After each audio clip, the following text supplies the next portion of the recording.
Waktu di bulan Januari, Mas Aris menuliskan salah satu tulisannya kaitan mengenai IHSG dari 9.200. Bahkan waktu itu Mas Aris di post yang sempat memprediksi IHSG akan jebol di kisaran 6 ribuan yang waktu itu orang banyak nggak percaya. Jadi waktu itu memang pure technical ya. Kami hitung, wah ini bakal turun. Saya yakin tuh bakal turun minimal ke 6280. Ada apa? Buktinya. Kemudian kejadian.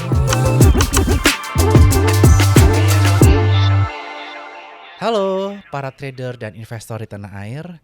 Kembali lagi bersama saya Periodus Wijaya di acara podcast Market Cuts and Clip pada tanggal 8 Juni 2026 pada pukul 2 siang.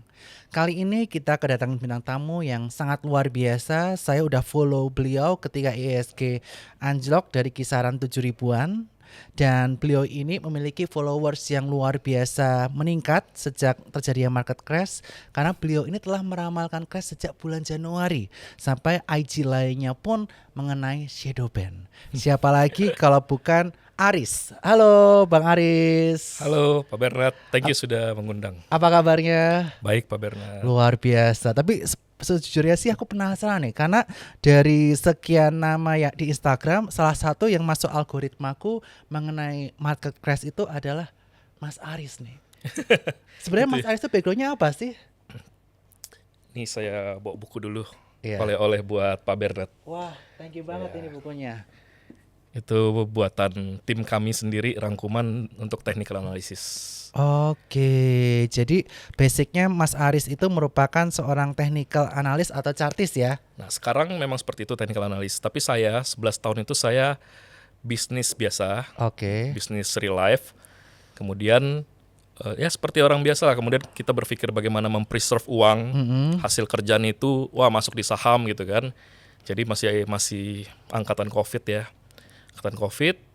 Kemudian setelah itu saya dari COVID termasuk orang yang cukup beruntung. Dalam waktu 3 tahun modal 900 juta jadi 14 M. Wow.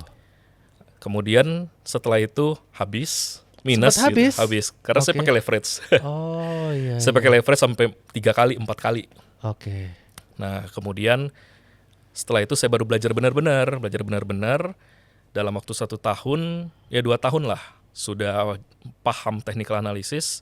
Sekarang sudah recover dan seperti yang Pak Bernard bilang, sekarang sudah cukup bisa lah saya melihat market gitu. Wah, luar biasa banget. Jadi awalnya sempat positif cukup banyak 14 M, tiba-tiba asetnya minus karena pakai leverage. Akhirnya mendalami ilmu technical analysis secara lebih mendetail sehingga saat ini bisa bangkit kembali dan menjadi inspirasi banyak orang retail nih, terutama teman-teman yang banyak nyangkut. Iya, kira-kira gitu perjalanannya.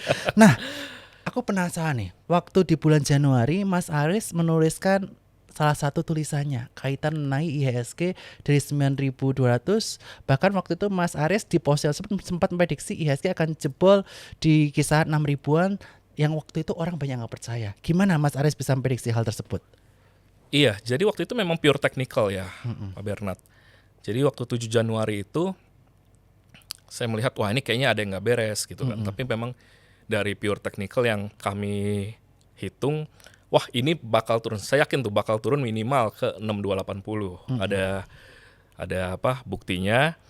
Kemudian kejadian dan setiap turun dulu kan IHSG MSCI. Kemudian naik tuh. Nah, setiap pas naik kebetulan kami muncul di beberapa podcast, kami selalu konsisten bilang dengan yakin bahwa ini mau turun ke 6.200, mau turun ke 6.200, turun ke 6.200.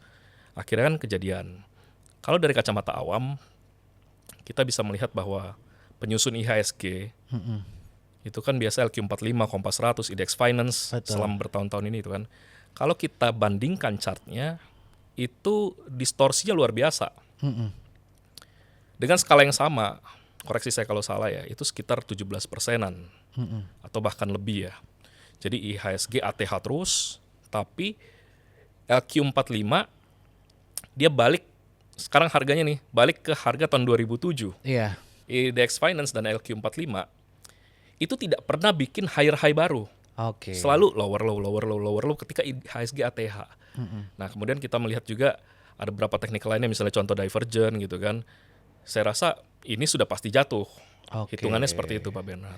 Wah, luar biasa. Tapi sebelum masuk ke IHSG lebih dalam, aku penasaran nih karena Mas Aris ini bukan hanya sosok yang belajar kaitannya mengenai pasar Indonesia, tapi bermain di pasar lainnya, mulai Yes. dari pasar global, kemudian currency, hingga oil, bahkan emas juga ya Mas Aris ya.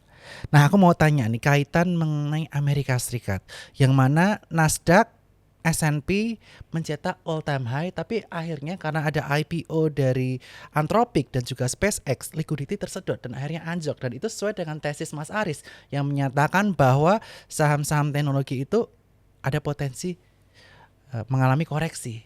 Mengapa demikian? Iya, jadi dengan cara yang sama untuk mempredik IHSG, di situ saya melihat, loh kok muncul di Nasdaq, muncul di SP 500, muncul di Dow Jones, muncul di IBEX juga, muncul di FTSE, muncul juga di DAX Jerman. Loh, kok sama semua saya lihat ya? Wah, ini bakal jatuh juga. Nah, jadi hitungan kami sebenarnya nggak tahu ya. Alasannya apa tuh kita baru tahu belakangan. Contoh kayak MSCI kemarin. Siapa sih yang nebak MSCI? Betul, Siapa iya. yang nebak tiba-tiba ada pembatasan ekspor, ada Iya. satu ekspor satu pintu ya. Siapa yang menebak seperti itu kan nggak ada. Tapi nanti market akan memberi kita alasan sendiri. Nah untuk sekarang, sebelumnya kami juga menghitung dengan teknik yang sama. Itu berhasil mendapatkan Bitcoin di 126.000 topnya. Topnya oke. Dan Ethereum itu sekitar, saya lupa 4.600 sampai 4.800. Nah kita tahu topnya di situ, baru dia turun sekitar 50% ya waktu itu. Iya. Nah cara itulah yang kami pakai, kami hitung juga di oil. Oh oil, nanti boleh tampilkan nggak ya? Boleh, nanti ditampilkan. Ya, nanti oil itu tampilkan, kita tahu nih pas sebelum perang Iran itu ya, loh kok ini mau naik ya? Oilnya mau naik ke sampai 40% gitu kan. Saya nggak tahu apa yang terjadi. Oh ternyata perang Iran kayak gitu. Bitcoin mau turun, apa yang terjadi ya? Sampai sekarang kan kalau saya tanya ke Pak Bernard, Pak kenapa Bitcoin jatuh sedalam itu? Iya. Apa jawabannya? Nggak ada yang tahu. Nggak ada yang tahu sampai sekarang. Orang-orang pada jualan aja.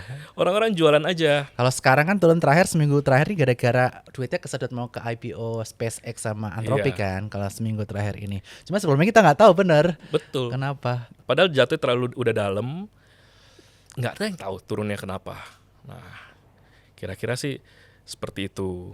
Nah kemudian kaitan mengenai perang antara US dan Iran. Nih aku pengen melihat nih kaitan mengenai chart oil. Nanti mungkin bisa digambarkan chart oilnya dari Mas Aris ya. Iya. Nah, kaitan mengenai oil, waktu itu sempat shoot sampai 110 sampai 120 USD per barel ya, dari Yes. kisaran 60 sampai 70 USD per barel. Dan saat ini stabil di kisaran area 90 sampai 100 USD per barel. Yes. Walaupun perang US Iran sempat memanas tapi nggak keluar dari range tersebut. Kira-kira kalau harga oil ini berpotensi bisa lanjut naik atau bahkan cenderung turun nih, Mas Aris? Saya boleh kasih lihat ke Bernard langsung? Boleh. Sebentar ya. Nanti ditampilkan juga ya. Kenapa aku tanya oil nih guys? Karena aku merasa bahwa oil price ini sangat mempengaruhi APBN Indonesia. Makanya aku penasaran nih sama prediksi dari Mas Aris kaitan mengenai oil price. Ini tanggal 21 Februari Pak Bernard. Wah, ini ada grup mancing dolar di Telegram. Jangan lupa di subscribe ya. Aku juga bakal follow habis ini. Boleh ya? Boleh. Boleh. Di situ saya share oil tanggal 21 Februari. Nah, oh iya betul. bakal next kira sekitar 40% Pak Bernard. Itu dilihat sama ribuan orang. Betul. Waktu itu memang kondisi melawan arus ya. Betul. Chartnya downtrend.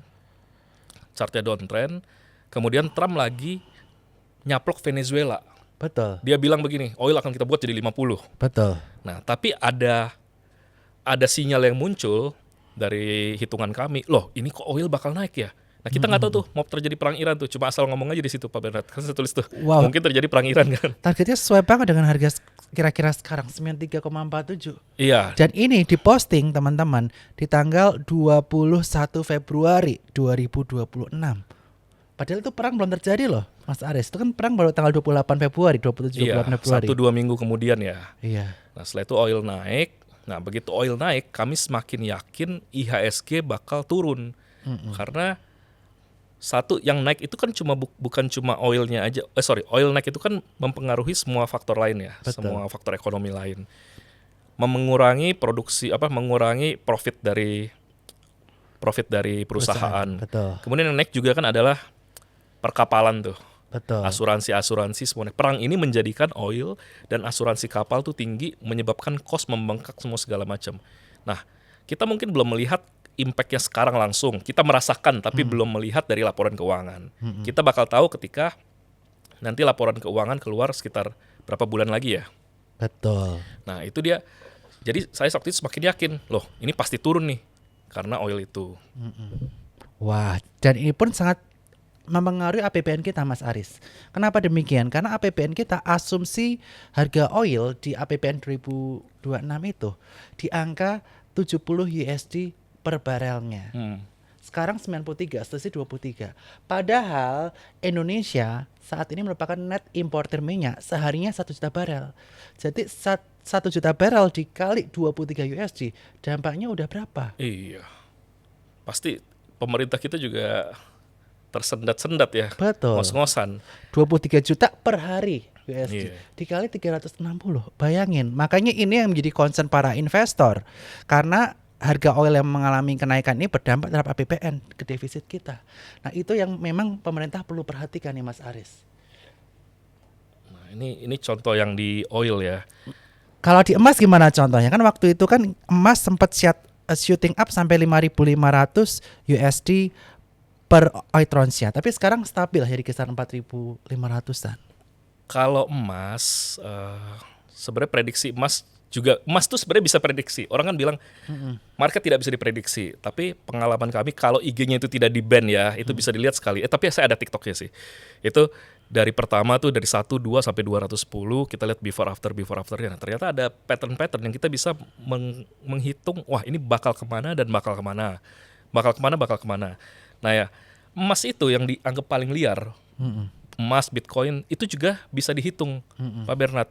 Dan bukan ngitungnya cuma pergerakan 1%, 2%. Kami pernah menghitung sampai penurunannya 11%, yang menjadi penurunan emas terparah selama 43 tahun terakhir. Iya. Itu kita udah baca sebelumnya, 2 hari sebelumnya. Loh ini mau turun nih, 11% gitu kan. Nah waktu itu dari ATH-nya 5.600, kalau nggak salah turun ke 4.415 ya. Iya, Mas Aris sama grup sempat keluar sebelum waktu itu emas anjlok. Saya udah keluar. Oh, Saya udah puji keluar. Tuhan. Kalau emas saya tidak beli, maksudnya saya tidak keep, tapi kita trading kan. Nah, kalau BTC nih, kita melihat bahwa saat ini BTC ini di kisaran area 63.000 USD per 1 BTC. Perkiraan Mas Aris nih, ini udah bottom atau masih bisa anjlok lagi untuk BTC? Karena banyak tentu saja investor yang juga diversifikasi aset ke BTC. Jadi sebenarnya BTC itu saya melihat dia pengen naik, Pak. Pengen naik ke 107 ribuan, 107.800-an. Nah, tapi mengetahui dia mau naik kemana itu sangat berbahaya kalau kita tidak tahu belinya di mana. Betul. Saya akan beli BTC ketika dia di 35.000.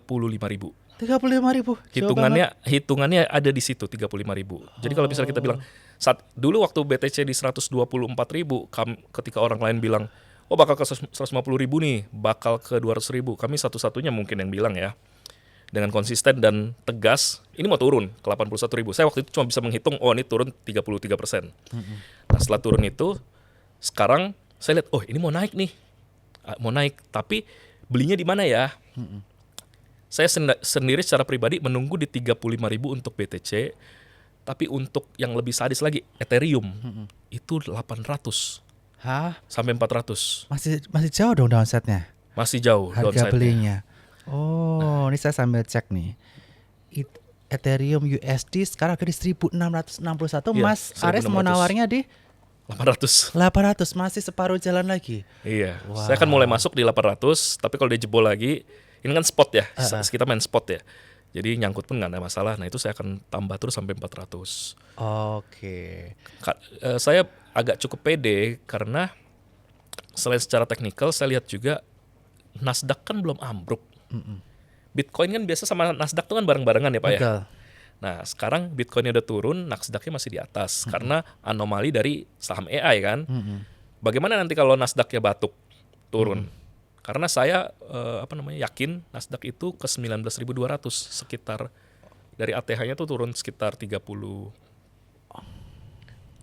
sekian persenan lah. Oke. Padahal tahun ini rencananya banyak ada IPO besar loh Mas Aris, mulai dari SpaceX, Anthropic, terus OpenAI mau IPO juga ini. Nah itu kita nggak tahu, jadi saya juga bingung ya kalau misalnya memikirkan IPO gitu, berarti kan harusnya menambah kapitalisasi market Iya, kan. tapi ada exit dulu. Karena kan mereka harus ikut book buildingnya dulu nih. IPO SpaceX, Anthropic, OpenAI kan mereka harus jualan dulu baru beli di saham-saham yang baru IPO tersebut. Nah, kalau kita cocok-cocokin mungkin seperti itu Pak Bernard ya. Bisa jadi kayak gitu ya. Bisa jadi ya. Kita lihat nanti narasi dari big money itu bagaimana gitu kan. Nah, ngomongin mulai beli nih. Mas Aris hari ini posting di Instagramnya Mas Aris. Jadi jangan lupa follow aris.wang di Instagram.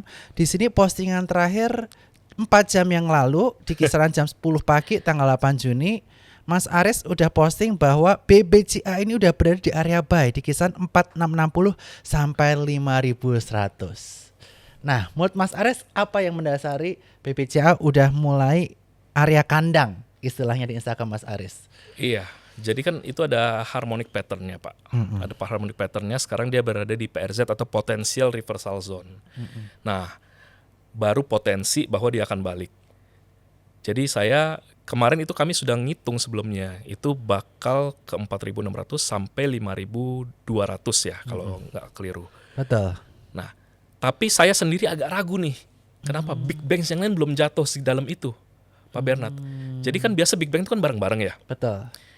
BRI belum masuk kandang. Betul. Kalau kita bodoh-bodohan ya, chart BCA yang sekarang itu kalau nggak salah sama dengan chart BCA bulan Mei atau Juni 2020. Coba kita cek ya. Coba saya cek. BCA dan BRI itu mirip seperti Juni atau Mei 2020. Iya betul. Udah deket sama Mei 2020. Iya. Kisaran itu betul. April 2020, Mei 2020. Iya, kisaran April sampai Mei 2020. Kalau Pak Bernard lihat BBNI sama BMRI itu masih jauh loh. Oke, iya betul masih jauh. Yang dekat adalah BBRI. Iya, BBRI udah deket. BNI sama Mandiri yang jauh. Nah, jadi saya tadi pengen beli BCA, tapi saya mikir, kok belum nyampe ya? Ya udahlah saya nawar pelit deh, kan tadi ada batas bawahnya 4.600 kan. Nanti saya beli aja pas di situ. Toh IHSG juga belum sentuh ke target kami yang 4.700 kan. Saya sih masih pelit-pelit. Nah, ini dari bank kita masuk ke IHSG nih. Tadi kan menyebutkan bahwa target IHSG 4.700. Apa yang mendasari Mas Aris menargetkan di situ?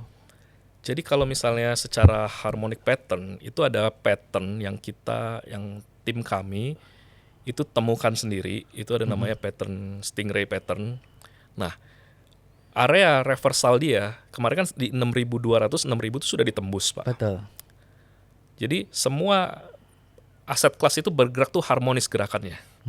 Menurut skala-skala Fibonacci. Base-nya on Fibonacci. Nah, extension kalau kita tarik di situ, jatuhnya di area 4.500 sampai 5.000. Nah, saya sendiri sebenarnya punya metode lain. Hitungnya 4.700. Oke. Nah, jadi karena ketemu dua metode ini confluence, jadi saya yakin tuh, ini 4.700. Nanti aja deh saya tunggu di sana, baru saya beli BCA dan saya nunggu Nasdaq jatuh dulu. Betul. Karena kalau misalnya saya tidak nunggu Nasdaq jatuh, meskipun saham kita naik, nanti dia bikin double bottom. Naik udah 20%, dibanting lagi, baru naik. Kecenderungan IHSG kan bisa seperti itu gitu. Oke. Jadi karena polanya ya, dan saat ini Mas Aris melihat bahwa Nasdaq dan juga bursa-bursa yang majority teknologi seperti Nikkei dan juga Taiwan dan Korea, mereka kan mayoritas kan AI dan teknologi itu belum rontok. Nah, ketika nanti rontok udah dalam, itu bisa mengaruhi IHSG menurut pandangan Mas Aris. Menurut pandangan saya seperti itu. Walaupun kita sebelumnya turunnya nggak diikutin yang lain. Iya, turunnya turun sendiri. Kita solidar sama mereka nggak solidar sama kita ya. Iya. Tadi saya sempat tag Pak Bernard, saya sempat kirim di DM. Betul. Itu Kospi tuh udah mulai turun 16%. Iya. Kita kemarin sempat mendetect topnya Kospi, cukup berhasil, dari situ reaksi 16%. Kemudian Nasdaq juga kemarin reaksinya 5% dari top gitu kan. Saya rasa sih nggak lama lagi ya kejadiannya. Oke. Nggak lama kejadian ke Nasdaq, istilah seperti itu. Yes. Oke, ya ini mungkin saja terjadi karena kan duit bakal ngepull untuk IPO terbesar sepanjang sejarah loh. Iya. SpaceX 3 kali lipatnya market cap-nya Saudi Aramco. Wow. Udah kebayang size-nya. Iya, Market cap IHSG aja kalah sama market cap SpaceX. Jadi kebayang lah duit-duit dari yang saham-sahamnya related sama AI itu ketarik ke sana gimana dalam. Betul. Pasti ada momen take profit ya. Apalagi mereka udah cuan dari bawah tuh. Iya benar. Kalau IHSG sendiri year to date kita udah keluar lebih dari 75 triliun asingnya. Iya. Jadi memang udah cukup dalam sekali. Walaupun memang weighting kita di MSCI saat ini hanya kisaran 0,5 sampai 0,7%. Jadi weighting kita cukup kecil seperti itu. Nah kemudian banyak yang menghubung-hubungkan analisis Mas Aris ini dengan kondisi makro kita. Mulai dari krisis kepercayaan asing. Karena apa? Karena yang pertama kaitannya mengenai tambang unit tractor, yaitu konsesi Martabe tiba-tiba diambil pemerintah walaupun tidak jadi. Kemudian yang kedua ketakutan akan fiskal kita karena dolar sama rupiah sampai 18.000 lebih. Kemudian oil price udah di angka 95 USD per barrelnya. Kemudian yang ketiga inconsistency policy, mulai dari royalty, usulan royalty yang tidak jadi, kemudian badan satu pintu yang belum kelihatan juknisnya, sehingga mengakibatkan investor asing itu berbondong-bondong keluar karena ketidakyakinannya terhadap pemerintah Indonesia. Apakah itu bisa dicocokologi, Mas Aris? Kalau melihat pemerintah kita sekarang itu kalau setiap kali saya baca ya emosi.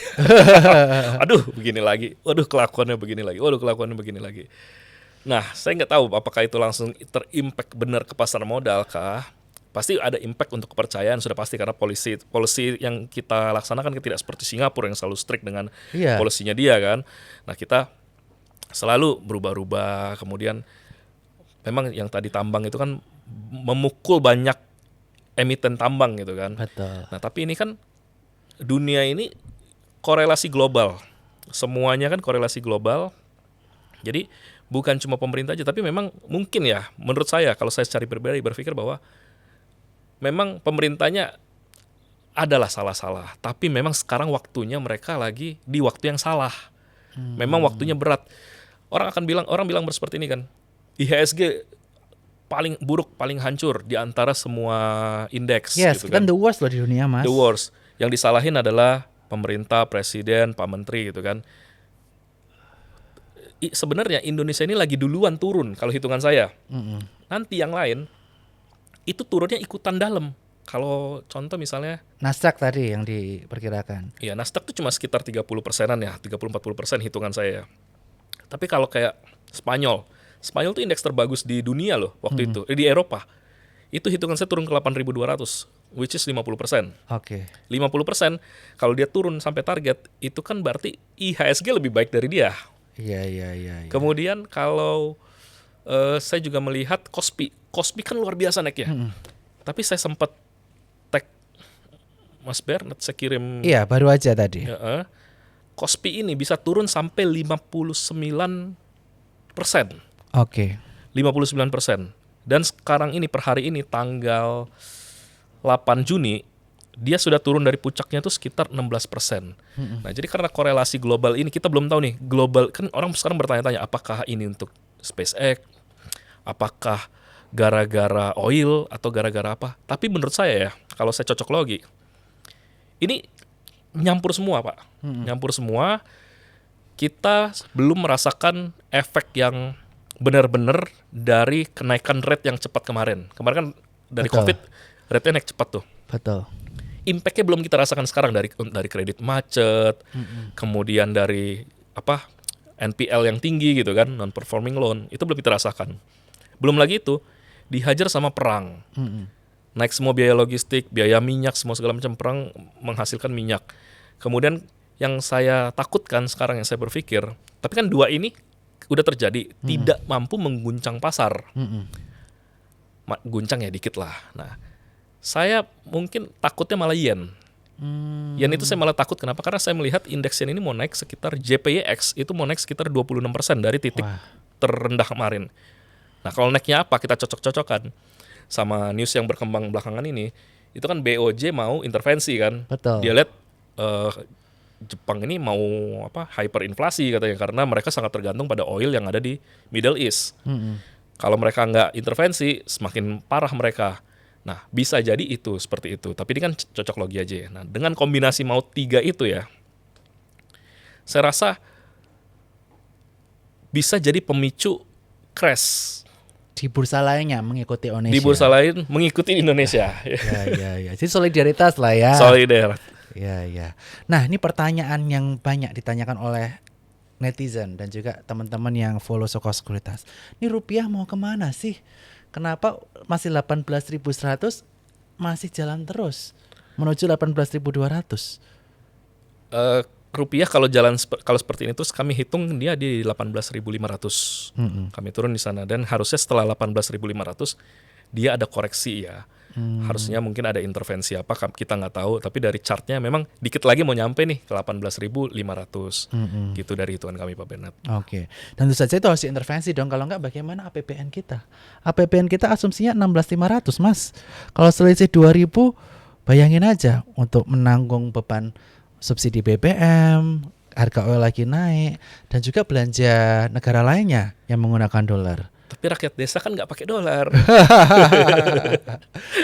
Pakai lah Mas, kan tempe kan kita impor dari luar negeri. Indomie gandum kita impor. Saya sih ikutin Bapak itu aja bilangnya begitu. Oke. Nah, kemudian nih Mas, tentu saja kita melihat bahwa saat ini iklim investasi di Indonesia itu sedikit terguncang juga. Karena di Jumat minggu lalu Bloomberg menyatakan bahwa di kalangan investor asing itu seru dengan seruan Sell Indonesia. Menurut pandangan Mas Aris, what do you think about that? Ya itulah yang sebenarnya kalau misalnya sampai asing yang tidak berbicara bahasa kita, yang tidak tahu, tidak bisa baca komen-komen IG kita yang tentang bagaimana kondisi kita ini, kondisi negara ini begitu, bisa mengatakan itu, Iya. berarti apa yang sampai ke mereka itu kan benar-benar parah ya. Betul. Sampai sell, berarti kan sell itu, wah kalau ambil posisi sell kan berarti mau turun jauh ya. Betul. Nah, saya sih melihat, saya nggak tahu kenapa mereka melakukan itu, tapi kalau secara chart IHSG ini bakal naik. Eventually nanti ujung-ujungnya bakal naik. Saya yakin meskipun nanti dia hit 4.700, dia bakal naik minimal 7.500. Itu kan hampir naik 100% ya. Iya. Hampir naik 100% ya, 80 something lah. Nah, saya masih yakin di situ. Dan saya lihat juga BRI. BRI saya lihat, kan saya lihat semua dari chart ya. BRI meskipun saya nawarnya pelit di 2.200, 2.300, 2.400, tapi ini barang bakal naik ke 5.300 atau 5.500. Nah, jadi dengan melihat dua itu IHSG dan BRI, saya yakin ini cuma sementara, akan pulih kok nanti. Coba kita nggak tahu kapan dan kenapa dia pulih. Oke. Nah, kalau dari Mas Aris sendiri sebagai warga negara Indonesia dan tentu saja saya juga warga negara Indonesia, tentu saja banyak harapan-harapan dan doa yang ingin Mas Aris sampaikan kepada pemerintah kita. Kira-kira apa masukan Mas Aris yang ingin diberikan kepada pemerintah kita supaya kondisi perekonomian kita, currency kita lebih stabil, sehingga tentu saja ini akan membuat kehidupan masyarakat Indonesia secara umum dan budget APBN pemerintah itu sendiri bisa semakin baik ke depannya. Iya, jadi yang saya kan banyak tuh terima DM kan ya. Banyak banget yang setelah, apalagi kalau misalnya prediksi crash, misalnya 6.000, pas kemarin 6.200 aja udah hit. Waduh Pak, saya loss sekian, kenapa saya nggak dengar gini-gini. Terpaksa saya kasih tahu yang maksudnya, ini mau turun lagi nih. 4.700 itu pil pahit yang harus, bukan pil pahit, itu kenyataan pahit yang harus dikasih tahu. Biar orang itu tahu antisipasinya gimana. Nah, itu kan yang tidak kita rasakan sekarang dari transparansi itu tidak kita rasakan dari pemerintah kan. Malah pemerintah kita kan optimis aja. Maksudnya orang yang nomor 1 di bidang ekonomi, kita lihat dengan optimismenya dia, itu kan bagus sebenarnya optimismenya dia. Tapi itu buta kan optimismenya. Akhirnya apa? Yang ngikut-ngikut. Beli, serok. Ujung-ujungnya merah, minus. Iya. Nah, itu kan kalau misalnya orang masukin duit ke saham, minus ya. dia ini akan mengganggu perputaran uang. Sama Betul. kayak sekarang kita hitung kan, kalau misalnya katanya orang miskin kalah, rugi, bangkrut karena judol. Orang kaya karena kripto dan saham gitu kan. Jadi kalau misalnya orang bilang, nih duit yang berputar di judol tidak lari ke Masyarakat umum. ke ekonomi real, hitung sekian puluh triliun, itu kerugian kita. Nah sekarang kita hitung duit yang gara-gara floating loss di saham, gara-gara di crypto average down-nya dia, yang dia cut loss, yang harusnya tadi dia beliin kulkas, beliin mic,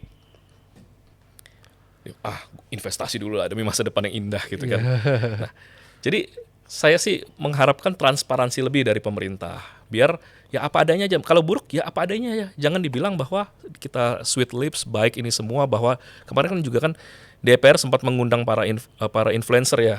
Influencer yang saya baca itu, pemikiran saya saya lihat di situ. Kayak menjaga kondisi supaya tetap bagus gini-gini gitu kan. Menjaga supaya kondusif. Itu yang saya tangkap dari isinya itu ya.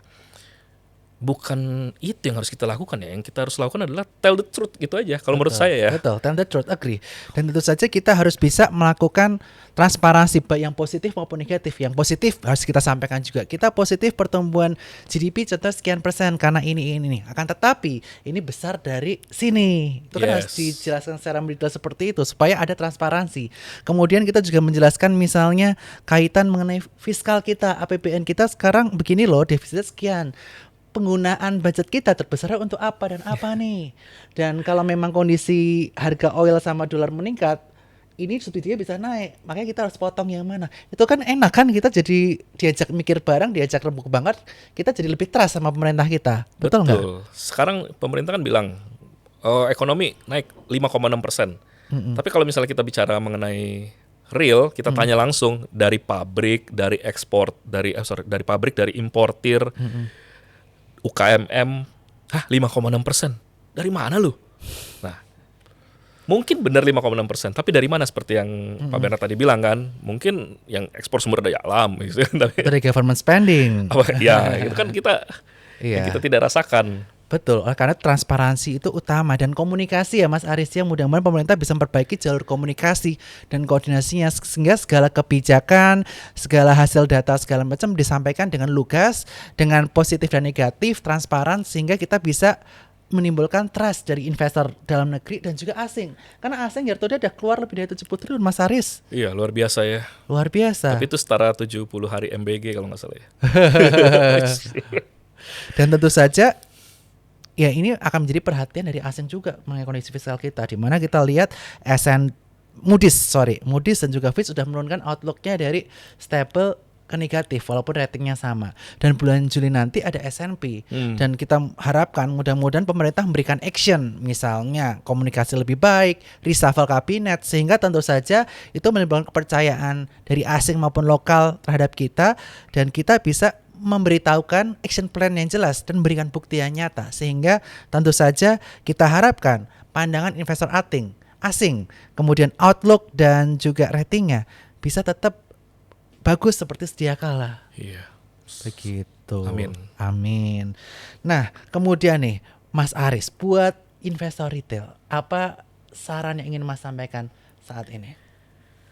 Oke, ada satu penyakit investor retail itu ya. Dia nggak bisa diem kalau pegang duit. Selalu nanya, saya ada duit, padahal duitnya dikit ya. Saya ada duit 20 juta, 30 juta. Harus kemana nih Mas? Katanya gitu kan. Harus kemana Bang? Nanti duit saya kemakan inflasi, rupiah lemah terus. Nah, jadi memang benar rupiahnya lemah, duitnya jadi kemakan inflasi. Tapi pertimbangan teman-teman, mendingan termakan inflasi 6%, duitnya di tangan, teman-teman nunggu diem, daripada teman-teman lihat tuh yang main di kripto yang kena koin-koin micin 90%, 80%, itu karena nggak bisa diem, gitu kan? Atau yang kemarin main di saham Konglo karena FOMO, itu turunnya berapa banyak? Jadi kalau misalnya 6% doang, pegang aja dulu. Momen pasti datang. Jadi saya punya grup, buku itu judulnya kan di bawah tuh Art of Mancing Dollar gitu kan. Art of Mancing Dollar. Jadi trading itu kayak mancing sebenarnya. Kita lempar umpan duit kita gitu kan. Terus kita nunggu kita nunggu. Kita bukan nyerok ngejala-jala ikan, apalagi kalau situasinya lagi buruk nih. Situasi lagi buruk, kita berlayar nyari ikan, jangan. Tunggu situasinya tenang, situasinya enak, even monkey can make money. Disitulah kita mancing nyari duit. Nah, dan seperti tadi konsepnya mancing. Sabar, nunggu. Harus nunggu nih, kalau misalnya nggak di sini nih, nggak beli saya. Kalau misalnya harga BRI nggak di situ, nggak mau. Saya mau di situ nawarnya. Sama kayak Kyle kita tuh di situ. Kalau ikannya samber ya sudah. Tapi memang orang ini kan banyak yang FOMO ya. Banyak yang FOMO itu yang sulit. Jadi selama kita masih FOMO retail, jangan FOMO. Duit itu belajar diem. Kemudian belajar technical analysis. Kesalahan pertama saya tidak belajar technical analysis. Kalau saya belajar dari awal, mungkin saya tidak perlu rugi yang parah-parah, dan mungkin sekarang saya juga bisa kayak Ko Bernard ini gitu kan. Amin. Jadi intinya wait and see itu juga merupakan strategi ya. Kalau Yes. memang kita lihat situasi masih belum stabil, kemudian secara teknikal juga masih belum bagus, yang menunggu merupakan strategi. Jadi nggak masalah kita menunggu terlebih dahulu.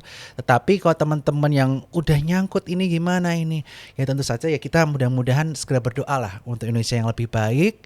Karena kalau dari sisi istilah ramalan Mas Aris IHSG ke 47, jadi downside-nya udah nggak gitu banyak sebenarnya ya. Iya, tapi lumayan menyakitkan sih itu. Lumayan menyakitkan, cuma kalau udah terlanjur, kalau cut loss udah sayang Udah banget. tanggung. Udah tanggung Udah lah, tanggung. makanya udah tanggung. Kita berdoa yang terbaik untuk negara kita, pemerintah kita, mudah-mudahan bisa mendengar apa yang kita harapkan. Dan buat yang masih belum, bisa wait and see terlebih dahulu. Nanti jangan lupa buka rekening Sukor di onboarding.sukorsekuritas.com, dan jangan lupa follow Mas Aris juga nih. Thank Boleh you. ya? Boleh Follow dong. Mas Aris Wang, dan nanti bisa dibeli bukunya di Tokopedia ya ini ya, atau di link bio-nya Mas Aris. Itu nggak kami jual sih, itu buku pribadi hadiah buat Ko Bernard. Kami nggak jual itu. Thank you banget Mas Aris. Iya. Nanti buat teman-teman semua yang mau tahu detail mengenai strategi Mas Aris, bisa DM langsung Mas Aris. Dan kita sudah sampai di ujung acara, dan terima kasih Mas Aris buat insight yang luar biasa pada podcast kali ini. Keep update dengan kabar market terbaru kali ini hanya dengan follow YouTube channel Sukor Sekuritas, dan juga jangan lupa di like, share, dan subscribe. See you di episode selanjutnya. Bye-bye.